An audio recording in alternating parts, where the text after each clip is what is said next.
Before we get started with today's podcast, we'd like to ask returning listeners to leave us a rating or review on your favorite podcast platform, iTunes, Spotify, SoundCloud, or wherever you listen to your podcasts. And if you really enjoy it, share a link to this podcast with friends or family who would enjoy hearing our weekly discussions about basketball and basketball culture. Now, on to the show. Isn't it amazing when Michigan can keep this game to a 19-foot 9-inch game inside that three-point line? It's all there.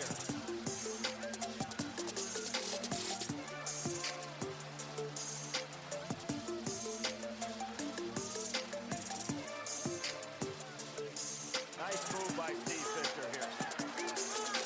Turn it into the 19-9 game. Welcome to the 19-9 podcast. We've got a special guest today. Jared Truby is on the line. He has some basketball bona fide, but I'm going to throw it to him to introduce himself and his company and talk a little bit how I came to know him and his company because I think there's an interesting intersection of coffee and basketball. So I'm going to throw it to Jared Truby to introduce himself. Sick. What's up? Thank you. So I'm one of the three owners of Cat and Cloud Coffee. I did and have always been in love with basketball. I think that business, especially business like coffee, kind of revolves around the idea of, I'd say, like a coaching people, right? I used to play, aka I was a barista for years and years and years, did a bunch of different stuff. And I always had this philosophy coming up that as an owner of a business, you wanted to become more like, the Phil Jacksons and to support the superstars, not to always be the superstar. And so No doubt. that's part of the little crossover, although I did play some ball and, attempted some college ball shenanigans, the whole deal. and then had my own little basketball journey. So anyway, we're out of Santa Cruz, California. We got 4 cafes and we're obviously in the mix of this weird COVIDian situation, but we all right. We're going to get to that because you guys are doing some interesting things, but I'm going to give a little background how I discovered you guys. So you guys have a podcast of your own that's won some awards that used to be just the Cat and Cloud Coffee podcast, focused mostly on coffee, but you guys have branched out and are doing some really cool things, I think, about leadership, and I've recommended to a lot of people who are small business owners or just into that kind of thing. But you guys actually were a part of my coffee origin story. You guys started that podcast about when I became a principal. I hadn't even really drank coffee besides the occasional Starbucks and started following you guys. So I have you guys to thank for leading me down the pathway into third wave coffee. And I think what I like about your guys' style, and for people listening to this, our audience, it doesn't represent the typical cafe. You guys are very atypical, and I think that's pretty neat because it was a little bit intimidating when I started trying something new, and I think that if you go outside of Starbucks into a different cafe or venture into Better Beans, it can feel a little bit nerdy and a little intimidating, and you guys just don't have that style. It's very approachable, maybe very Santa Cruz. Yeah, I'm with you on that. We're both, and just to take it back to basketball, we're both fans, and basketball really is like a show, right? People are putting on a show. Yes. Well, Baca, my business partner, and I always felt that, like, the value of the people's time that came in superseded anything else that we did, and we needed to make everything worth their time. Like, if you see an amazing barista, bartender, anything special, right? It's like a show. If you're a professional, you're putting on this entertaining thing. And so our jobs, although it's different than obviously playing sports and whatnot, our job is to put on a good show and to help people to connect to us, because that's what makes somebody feel interested in what you do. If you don't make it approachable and you don't make it something that somebody can identify with, then you're not really that tight. So yeah, it falls into your guys' kind of core ethic, which is not just to change your business, but to just change business in general, right? Yeah, we'd love to have a really big influence on the way people approach business, and we think people often sell business short and their opportunity short and their guest experience short. There's so much opportunity left on the table because of a number of different things, but without a doubt, that is one of our main drivers. Change the game. No doubt. So to give a couple of examples of that, I think just right now, and if people are interested, you guys are doing something called Love Mail, which I think is pretty neat for uh, just amongst this COVID crisis going on. And I like the idea of supporting your team, and it gives an example how you guys are reaching out and helping the people who work for you, not just yourselves. Yeah, no doubt. We've done the love mail thing, which is, it's almost like an online tip jar, but we wanted to have some like money for value. So we get to allow whoever reaches out to, shout out something, say something to somebody, give some love. So it's not just about that. And then, yeah, all that money gets divided amongst the people who are and are not working, who are still on our team. So we had to furlough, like 80% of our team members, which has been rough. So that's a cool way to do it. We also just launched something for free called Bubbles this weekend, and it's essentially these limited Zoom meetings where you can connect on a certain topic, and we're going to start rolling those. We've started rolling those out, two of which are done by my homie Kristen. She's doing a women's empowerment in the workplace, and then a creative spark. And they're just basically limited, right? 15 people cruise in, it's free, and you just get to chat and have these conversations and kind of get led by the the discussion leader from our squad. So whatever we can do to just connect with people is a big part of this. I love that. I may or may not be stealing that idea for our school, because we've been trying to figure out ways to connect with kids. They seem to be really liking interacting with the teachers just on a different level, and I think that you got to find opportunity in crisis, and if it's a way of expanding how you connect to people, that could be an interesting one. I might even venture out and do a coffee one if the kids want to, or if there's interest. Oh man, I bet there is. They've probably seen their parents drink coffee. That's what I thought. I'm like, you're probably at home. You might learn to make coffee for your parents. Yeah, that'd be sick. All right, so let's talk about some basketball. Who'd you follow growing up? Who were your college basketball teams, and who are your pro teams? Yeah, I was all, maybe like everybody or a lot of people, I was a Jordan fan when I was growing up. So I was kind of on the outs for the Californians, right? Because that was when Showtime was happening. So I still remember being at all the, the NBA finals and all those things as the anti-Laker team. Yeah. And so I was always a Jordan fan. What I've realized, and has been consistent with me the whole time, is that I will have a team, but I've always been more of a player fan. I'm a fan of talent. Yeah. Jordan made me a Bulls fan, but I was also a Kings fan, not at the time, just because I grew up in Chico, California, where I'm drinking a Sierra Nevada. I'm just representing that little hometown. But from there, I was a Kings fan for a long time. A lot of that came down to the playing of people like Jason Williams and stuff like that. So college-wise, I was super poor. I didn't really get to follow college sports in Chico. Chico's pretty far away from most good basketball teams, Yeah. So I was by default kind of like a North Carolina dude. Okay. Again, though, it was more about following talent. Jordan and all those guys. Vince Jordan, Carter. Exactly, Vince Carter. I was actually an Ed Cota fan. Ed Cota. Yeah, there you go. I was go. a Cota fan. So I was in, but it was always so secondary because, again, poor Chico, we didn't even have access. I didn't personally have access to watch many college games until way later in life. So it was always catching back up. Yeah.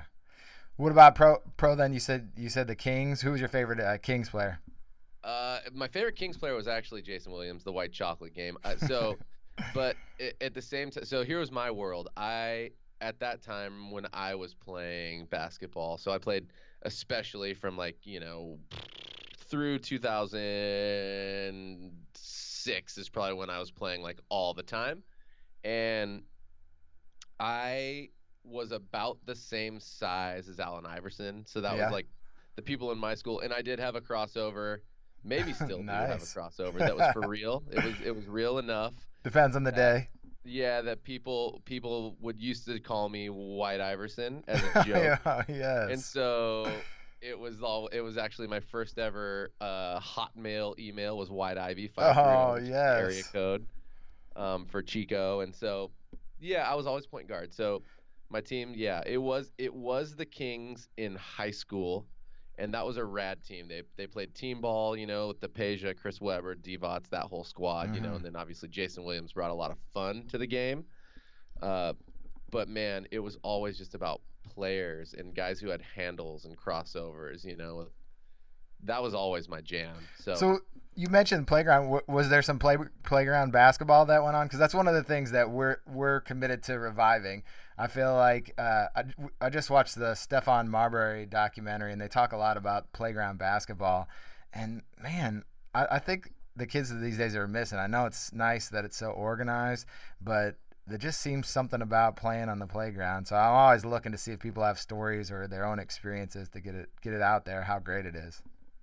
Yeah, I mean, I had mostly an awesome experience on the playground, and I love that style of game. But there's that mix of like how hard and like dirty's the wrong word, but how just dusty it is out there, right? Like defense is not clean, none of it's clean, right? And so you come from structured ball and you play out there, and it's definitely challenging. You got to check your ego at the door with that and just expect to get fouled. So what would happen with me is I found myself never calling fouls, and then I'd go back to the games where you'd be, calling your own and pick up, and everybody'd be pissed at me for never calling a foul, and I'd for sure get fouled by people and stuff like that. But all in all, mostly I had amazing experiences. I literally got my good ball stolen from me because I showed up.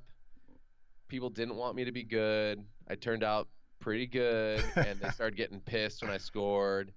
And the only time I ended up calling a foul, a dude literally just he was just mad at me for being good. And he just blew into me full extension, just shoved me across the court. And then you still get you're calling a foul on that? I finally called a foul on that. Okay, that was the only thing I called a foul on, and I took the ball, which was my ball, to try to go up to the top, and then dude quit, and then tried to claim that I was trying to steal his ball, and he literally ripped it out of my hands and left with like a good outdoor ball. Just gone. It was so rough, and I'm like, I'm not gonna fight somebody over a basketball, but it is a $40 ball, and I'm like 20. No, I'm like 18, so it's a lot of money. That's your life then too. It was my life, dude. It was a bummer. It was one of those top flight, 1,000 indoor outdoor, like the best ball I could get. Oh my gosh. I was so pissed. Devastating. So anyways, I have both good and bad experiences. So good's a mixed review. Mixed review. So I was going to ask you one more thing, and then we're going to get to a game. We actually both watched a pro basketball game, but staying with the pros, you got the opportunity to do is it called a USA Pro Camp or what's the name of that? I think so it was put on by Pro Camps. I got a free ticket to Fantasy Camp, USA Basketball Fantasy Camp in Vegas with the Olympic team.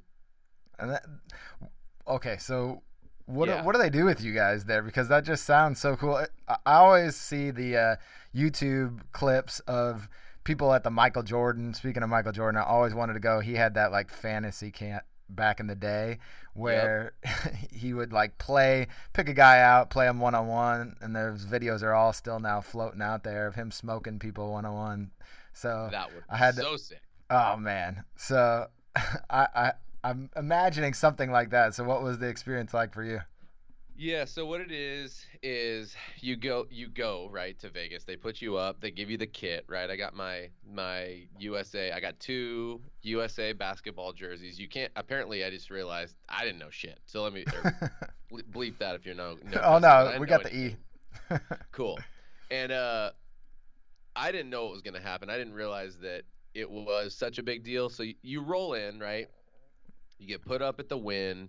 You get basically for the weekend treated like you're in the NBA, and that's what they're doing. So this is for rich people. I am not a rich person. What happened is my business partner Charles, his bucket list was to go to this thing, and he's in this thing called Entrepreneurs Organization, which is like for lack of a better term, like a frat for entrepreneurs, where you have these little small breakout groups. And one of the people in his group had 2 tickets. Tickets are normally $10,000, and he gave them to Chuck for like. Both of us got to go for like $2,000 basically. Crazy. And it's insane because they couldn't go.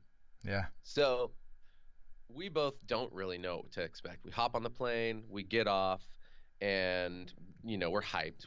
We're pretty hyped in that the team has still some like pretty good A-list players, but the Olympic team has kind of gone from like the best of the best to like really good NBA players, Yeah. but not quite star power like the year before with Kyrie and everybody, who Right. happens to be one of my favorite players. So we get off the plane, actually are starving. We happen to run into Mike Brown, who's assistant coach of the Warriors, and he's just getting a bagel. He's leaving. He's been watching people, and then they pick us up, roll us out. You basically go, and you and however many people sign up for the camp, I think it's enough for 4 teams basically.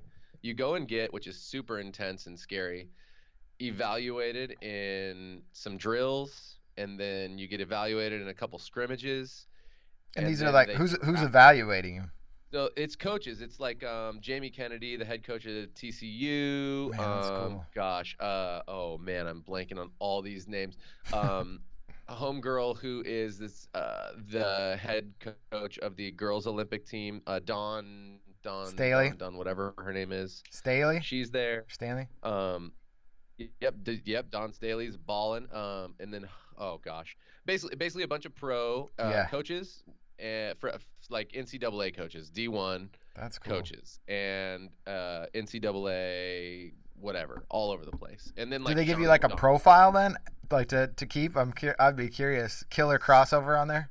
So they don't tell you anything. Basically, what happens is you do, and then they draft you, and then your coaches will Okay. tell you a little bit about what they thought. And yes, Yeah. I got picked. I actually got traded before the first game because some dude on the team that we were. I don't even actually know why I got traded, but I actually got traded from one team to another, and so it was extra weird because Sean McDonough and Jamie Kennedy were my coaches, and they both like evaluated me, and Jamie Kennedy was like really good handles, but dude, I hadn't played in like a almost 10 years for real. Wow. I had not played a real game in 10 years before that. That's Straight nuts, man. You jumped right into it. Jumped right back into it. So I was like just missing a lot of shots that I don't normally make or don't normally miss in the run, and I got it back quick. But so that's what he said. You just missed all your like most of your shots when I was watching you do in the game, and I'm like, well, yeah, obviously. So then you run. You practice. You get to practice with the Olympic team. You get to do like a party with them, which is really like, they hang out together on their own. You see some of the pictures on Instagram. They basically like are nice, but they're not comfortable. They're like, paid to hang. Yeah. Well, they're so young too. A lot of those guys that were on Straight that up. team. You're just like, yeah. No, they are. I mean, they just like there was a bunch of like PlayStations and Xboxes set up in the casino, right, for us. Yeah. And so No, that'd be half of them cool. were playing NBA, Yeah. and it's sick to watch, but they're like bored. Half of them don't even drink. Yeah. So Can't drink. yeah, and can't drink. Yeah. So we're sitting there. I got these sick pictures of Donovan Mitchell and all of us just like standing. They're not talking to me barely. We're just asking them about their teams and like, oh, who'd you put on? And we're talking a little shit back and forth because they're all playing each other and talking shit. And they're including us, and they're really nice, but it's like slightly awkward. And that's it. Like you get a massage after every game. They wash your laundry. They ice your knees. They have all the like physical therapy folk on site for you, and just like they treat you good. You eat, you play. That's cool though. That's like the real pro experience. Like you could actually see what it would be like to be one of them. I think that's kind of a different opportunity. No doubt. And it was that way. Like people in the casino thought we were on the team, so like we get in an elevator, and Van Gundy happens to be in the elevator too because he was, checking out the silver team or coaching the silver team, and the people in the elevator asking us how the games are going, and Van Gundy's just playing along. And met Steve Kerr, met Coach K. He's real quiet and weird. Met I've heard that. Popovich, who's super sick. Popovich is like great. Really? Yeah, dude. Chris Because Mullin he comes off as such a dick when he's on interviews and everything. Just different, huh? No doubt, he does. Huh. Such a nice guy, such a normal guy. Same with Steve Kerr, like super normal. All them, and maybe it's because they know that we paid to be there. Or I don't know, but either way, I had a pretty amazing experience. Met some good people, and That's cool. got to play ball. probably never do it again. Wish I did, but I was second leading scorer on my team, Nice. so I felt sick, Yep. and I was doing really well. We went to there was a game where we hadn't lost, so we didn't lose a game. And then they go to like the round robin to go to the finals, and Right. homeboy who was there's a dude who used to play on the Harlem Globetrotters, and on the game I'm doing my best, he literally does a spin move and puts his elbow into my ribs and breaks my rib. And Oh, no. straight up. And on the final game, I scored 0 points, and we didn't go to finals. And I'm like, to this day, like, man, Still haunting you. oh, it's never. That's the gonna best. Like, I'm never gonna be able to show up like I could have showed up, and we would have won. I would have got a sick trophy, but whatever. It is what it is. You got a broken rib That's my story. instead. That's it. Yeah, you got a story and a broken rib.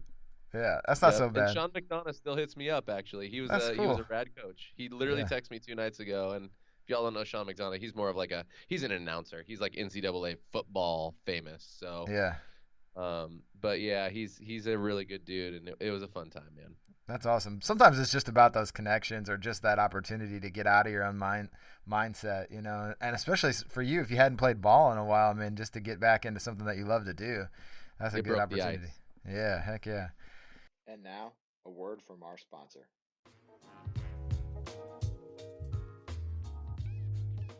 A-Zip Pizza is a build-your-own pizza place in Indiana and Kentucky. They have unique pizzas each month, like the Hot Little Clucker, a Nashville hot chicken pizza, and a ton of ingredients you can choose from to create something delicious on your own. Order online for curbside delivery at azippizza.com/order. Now, back to the show. Well, let's go on to the game. You picked out, you said Kyrie was one of your favorite players, and you picked out a game that was from a couple of years ago. It was Kyrie and the Cavs and LeBron against the Golden State Warriors. And I was thinking actually that maybe the Warriors being in Santa Cruz were one of your favorite teams, but Well, maybe Kyrie is it? They are. It's a player thing. As I am a Warriors fan, but let's be real. I'm like my roommate when I first moved to Santa Cruz in like 2006-7 was diehard, and I would watch and I would enjoy the team. Right, they were young and they were just bringing the heat in, but they weren't doing well, and so I was like a lover of them. And they are my team. Like Curry, dude. I mean, people who are close to my size and good at basketball are just like my people. So Right. I am a Warriors fan. I want them to win always. But again, I'm a player fan more, and I like Kyrie more than I like the Warriors. Nice. Well, Yeah. set the scene. Why'd you pick this game? What was it about this game that stood out to you in your mind, or about the way that those guys play? Yeah, I picked this game for a couple reasons. So like, it was a Christmas Day game. They had a fresh rivalry, right? Like Yeah. the previous year, Cavs lost 4-2 to us, and it was just like there's so much energy around these two teams, and there was like that era, right? Man. It was so much like every game felt like a playoff game, and then of course Christmas is rad too. But you have this. Durant is fresh with the Warriors. That's his point. first year there, right? Yep. So he's playing well. We got this. What is it? I think the Warriors had 4 All-Stars that year between Draymond, Clay, Durant, and Curry. Yep. And then you have a pretty awesome team between like Tristan, DeAndre, Liggins is like chill, but you got Kyrie, K-Love, you got LeBron, you got like. It's just a really good star power rivalry. There's handles in the game. The Warriors, especially that year and maybe the year after, were so good at team ball. Like they passed like a motherfucker, and that's They my favorite. did. Like team ball's rad. You have superstars. You got shooters. You got passing. You got Kerr that year is like the highest win percentage in NBA history, and Yep. you've just got like everything in this game. And then you got LeBron, which I'm going to be real. Like, I understand why everybody loves LeBron, but man, I'm still like, I'm not on the LeBron train. I feel like he misses way too many layups for how good he is and how big he is. But this is just like my personal opinion. Doesn't take away from how good he is. Oh, no. He's so all around, but fool you're 6'8" and you're that strong, you're too strong. You miss too many layups. You need a little more finesse. I think he's a little bit like watching a semi truck, right? You can appreciate the just power of it and the destructive power that would happen if it ran into you, but it's no sports car, right? You'd rather be driving the Ferrari or the little kit car, right? That's why I'm a Kyrie fan. And so you're right. Like, I'm down, but like I just am less impressed by it because it's like, to me it's like obvious. Yeah. You know, like you should be good. You're insanely fast and strong and tall and all of it. So like the thing I appreciate the most about him is his passing ability. And that, No doubt. I'm all down with the passing ability. I'll tell you what. Top 10 life. He's special, and I've been watching some other old games, and I saw a Magic Johnson Dream Team one, and it's sometimes passing is one of those things I think as you get older, you appreciate more, because as a young person, like, putting the ball in the bucket is everything you want to do. I mean, our name, too, high volume shooters, clearly we enjoy getting shots up, but as I get older and that gets a little harder, I appreciate like an amazing pass. And watching LeBron in this game or Magic Johnson control the game with a pass is just it's just different. Oh, it's different. I didn't talk about this earlier, but Pistol Pete was the other one. So I was always actually passing was my thing. And my grandpa's favorite player was Larry Bird, so passing on too. And I don't know if I still have it, but I had when I left the assist record for my school of all time. And so that was and always is like sick passes I'm a big fan. I like to score for sure, but I'm down. If I get double-digit assists in a game, that's sick because I had handles, right? And I was a point guard. Yeah. If you have to score all the points and be the point guard, that's just a shitty life. Yeah. That's called fun. A losing team is what it's called. Yeah, exactly. And dude, you were. Yeah. In my senior year, my coach was all, you need to score 20 a game minimum for us to have a winning season. I'm all, cool, no pressure. Bring the ball down, pass the ball, and get the ball back and score. And now they all know it's coming. So. The other thing that jumped out to me was Kevin Durant in this game. I hadn't watched him on the team since he got hurt, and I hadn't really watched the playoffs as much last year as I should have. But watching this game, it's unfair that he was on this team. Like, he was unbelievable, like so athletic, so good, and I'm like, how is he on this team? Like, they were still, I mean, the year before they were awesome, and him on this team. It's just incredible. Oh, I'm with you. He's incredible, and I actually I like his attitude. Like, he doesn't I mean, he puts up the buckets. He'll get buckets no matter what, but he's passing. He's playing defense. Like, he's playing basketball. He's not the guy who's got the ego and just wants the buckets. And I'm with you. Like, how did they get him is insane. Man. It's unbelievable. How did the NBA? If Stern was there, that never would have happened. He would have figured out a way to veto that. That's like, just no. Adam Silver is way more chill. It seems like he's like, well, what can we do?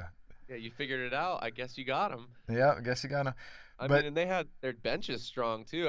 I actually always, that's the thing about the Warriors that they don't get enough credit for is the team ball. Yeah. And they do have like, their bench doesn't look deep. Their names aren't deep, but man, between McGee and Harrison Barnes and all those people, like, they play well together and they actually can put up buckets, and that's something I've always liked about that. Iguodala. I mean, even in this game, bomb. they brought him in that Hamptons 5 lineup. It's always weird to see Zaza out there starting the game because he seems so out of place. Even on the Cavs side, you rattled off their guys are all good, and then they had DeAndre Liggins out there. I'm like, God, I barely remember that guy was in the NBA, but he played well in this game though. He impressed me. His D, I was like, all right, DeAndre Liggins getting after it. No doubt. Yeah, I mean, dude, and McGee, like, I don't know why McGee doesn't get. I mean, he's a starter now, I guess, right? He starts for the Lakers, is that right? Yeah. Well, like, he deserves. Yeah. Maybe he doesn't, but he's good. He is. He's I think for this day and age, kind of the perfect center, right? Rolls to the rim, plays defense. Center seems like a position that's just not as necessary in the NBA anymore because it's just all about shooting and skill position. So you just need a guy that can kind of protect the rim and catch a lob, and he's got those things in spades. Yeah, no doubt. He plays hard and he goes hard. I'm pretty down with that guy. And Yeah. I saw him. I've actually always been a fan. I saw him at the airport once, and I was like Really? a little starstruck. Yeah, he's like such a B-lister that I don't Yeah. know why, but I'm so down with that guy. I think he hustles more than most centers too. He's like quick for how big he is. Yeah. I Yeah, appreciate that he worked his way back because he was kind of like the original Shackton a fool because he was on those Wizards teams that always got yeah. made fun of, and just like when he got to the Warriors, it just showed. Like sometimes, I mean, it's life in general, right? Is that it's about your situation as much as anything else. If you've got Yep. talent and hard work, sometimes you need to be put in the right situation to succeed. Yeah, I'm stoked for him. I feel like he's got himself. He got his championship. He played well, and then now he's off. Probably he's gonna. I'm sure he'll get one with the Lakers. It feels like he's gonna get one at some point. Yeah, I hope again. that the season resumes. Then maybe this year.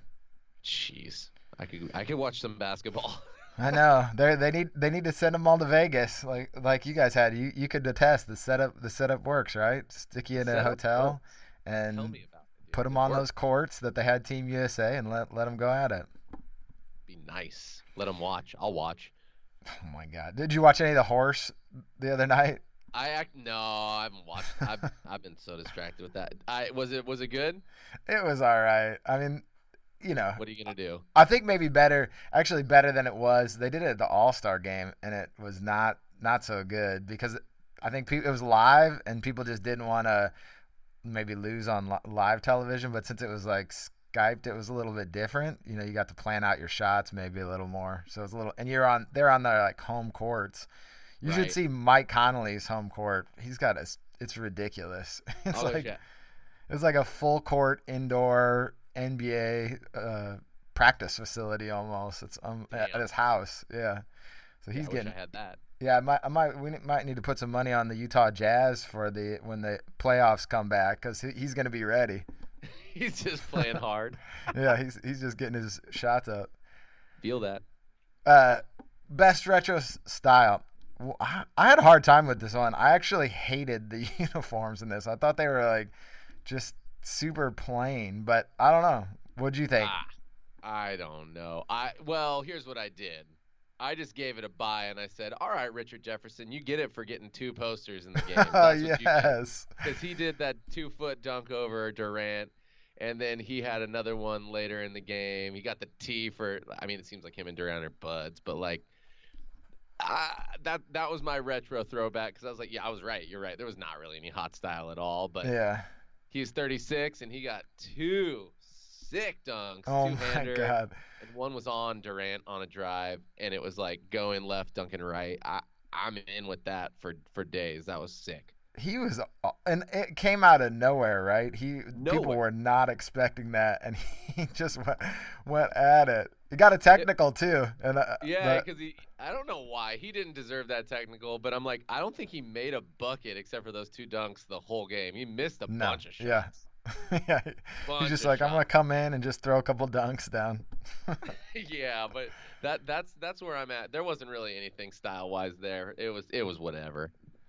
Yeah, But mad props to a 36-year-old homie just getting up over Durant, and that's I don't know it. who he dunked on the second time, but it was real. Was it JaVale the second time? It might have been JaVale. It might Yeah. have been. He's a good guy to dunk over because he'll always try to block the shots. Oh, yeah, and yeah. I mean, after you dunk over Durant, that was his first one. I was like, whoever he dunks over the second time's not as tight. So it's Oh my and he was gosh. driving on well, he was driving on both of them, but I think the thing is he was driving and Durant was on him the whole time, and that's why it was extra 6. He took him to the rack. Yeah. If you're getting one on Durant, that's special. That's like all time memory. Yeah, he's not gonna forget. He looked like he had fun in this game too. That was one of the things that I think is lost too. Like you said, he wasn't just passing, but he was doing that and he was having fun with it. Man, it's so weird when these great teams like this, you think it's going to last forever. And he's been a part of 2 of them where you're like, oh, this will go on forever. It was like him, Russ, and Harden, and it seemed like they were going to be great forever. And then it was gone in the blink of an eye. Yeah, that stuff's confusing to me. I am really excited when stuff like that happens and you get what will be, the KD Kyrie combo. I mean, that's going to be fun to see, hopefully, if they're healthy and feeling good. Like I do like watching the mix-ups and seeing how well people play together. But you're right. It's like, why wouldn't they keep these 3 people together? Like, are you kidding me? I don't know. You let him go to the Warriors, who are already winning the games, like, and you have a rivalry like that old OKC rival. I mean, damn, watching those games in the finals or in the playoffs were insane. Yeah. Like, I was on the edge of my seat just watching. I mean, and watching Curry just go off those years. That was when he was just next level on fire. It was crazy. Yeah. But it was hard. You know, they were good. So speaking of Kyrie, the end of this game was probably the best Kyrie sequence. He, all of a sudden, he kind of had a quiet game, I feel like. I mean, he was out there doing normal Kyrie stuff. But the end, unlike LeBron, he seemed to take over this game. Yeah, that's why I was, one of your questions was game ball. And I actually, if I were to be super real, I watched another game that was insane that Kyrie had more buckets in, and they go to double overtime but I'd watched this one too, and I had forgotten. So I gave you the wrong game, but it was my other favorite game, so it's fine. But Kyrie gets game ball because he stepped up and he brought so much heat, and he brought such, he just brought the energy, and he created the buckets when they needed them, and he's the reason it happened. I mean, he got that assist to the longest hanging dunk of all time from LeBron. He hung on the rim for 45 Oh my seconds. gosh. How did he get Richard Jefferson got a technical and he didn't get that? I mean, he was swinging on it. Yeah, that was come on, dude. You just gave him hometown cred love. Oh, for sure. Anything. It was so long. You can go back and watch that, anybody. It's on YouTube. It's unbelievable. Yeah. That's worth This watching. is just stupid. You can't even Shaq would have got one for that. Yeah, 20 years ago they would have given you a technical for that. Yeah. It couldn't be more obvious. Yeah. Yeah, so I gave him, but Kyrie, you're right. He was all passes. He wasn't making any really big buckets, and then he puts 16 up in the fourth quarter or something like that. I don't know if that's exactly right, but it was all the buckets they needed and all the energy they needed to take the game over. And at this time, I'm a Warriors fan, so I picked a game where they lost, and I'm down with that. Yeah. Because of the game, it was good. I think I'm so much like you now is that I just like watching great basketball, and him hitting that fade. I mean, Klay Thompson plays perfect defense. There's nothing he could have done with that. He faded so far backwards, literally fell down because he faded away so far, and then hits it over. It must have been his fingernail had to be close to that. It was crazy. Yeah, no doubt. He's special with that stuff, and you're totally right. I like Klay a lot. He's such a fundamental player, and you're right. Those defense, nearly being 7 feet tall. You don't picture him as a near 7-footer, but he's tall and he's long, and he plays insane D. And if you're gonna score over anybody, he's not the one to be doing it. And so that just, I don't know. That's the stuff I like, when guys that are smaller and quick, but they're still having to get over somebody who's, it's just that better offense, and he did it. That's the stuff that gets me going for sure. It was cool. No doubt. Well, we got two more. So this one's kind of our goofy category. Would this game be better with Bill Walton on color commentary? So first, let's get your take on Bill Walton as a color commentator in general, and then you can give us your answer. I'm pretty down with Bill Walton. He's a goofy, horsey sort of man. He is.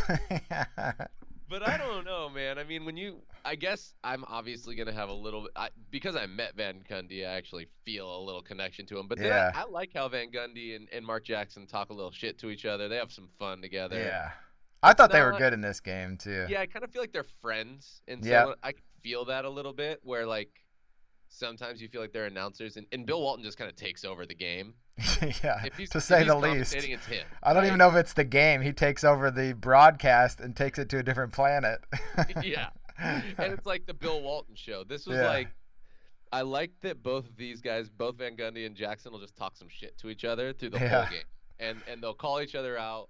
And people will try to do that to Walton too, but Walton's just so left field that it doesn't matter. This is they'll defend themselves and laugh at the jokes and the whole thing. So I kind of just feel like it was, it'd be like if Baca, my business partner, and I were talking some shit and doing a game. It'd be fun. We'd say our stuff, and they use Quagmire, which is ridiculous. Van Gundy used Quagmire in the game. Oh, he always does that stuff. That's great. I'm like, did you just use Quagmire? Nobody says that, dog. You and Baca should do a Santa Cruz Warriors game. They should get you guys on the call for some color. That'd be awesome. That could be fun, dude. I'd be pretty down, actually. You guys would be good at that. Yeah, you heard it here first. Maybe I'll just push that out, see what happens. All right. What then, about that series? Are you about to talk about the series? Maybe you didn't. I oh wrote no, down the you go. series. Yeah, Well, you I go. mean, there is that 6 series towards the begin. So, I mean, first of all, this game had energy like crazy Oh, because yeah. of that rivalry, which was rad. But there's a series at the beginning where LeBron goes in, he thinks he gets fouled, and he takes it to the rack really hard, doesn't get the foul, stands up to talk to the ref, and the Warriors push back, and Durant throws down. He like dunks over someone just real quick, and then they get the ball back in and they Yeah. throw it right back, and then within like 3 seconds, so does LeBron. Dunks going back, and then goes back the other direction. And there's a 3 ball. Like it's just like dunk, 3 ball, and the energy in the crowd is just through the roof. And I just thought that was like the sickest series in the whole thing. Because I mean, how are you gonna see that? Oh, You that's know? perfect. That's like Yeah, who I forget who it is. Oh, I listen to these guys. No Dunks. It's another basketball podcast, but they call it like it's like remember the Bash Brothers back in the day? Oh, yeah. It's like a back-to-back jack right there, where you just have You know the it. back-to-back dunks like that. And they were. I think that's where I realized like the Durant on this team is unfair, but then LeBron's just unfair in general on any team. Just it's really crazy. He really is. So I feel that one. That was pretty sick, and just getting that going at the beginning of the game was rad. And Love was really good in this game too. This is an underrated year for Love. I mean, he was like almost 2010 or close to that in this series in this season. And he gets, there's always that third guy on a LeBron team that's going to get a little less shine, but I think it takes a lot of skill sometimes to be that third guy and to humble yourself a little bit, because all these guys clearly have these outsized egos. So to be able to slot yourself into a role when you could easily be a superstar has got to be kind of a tricky line to walk.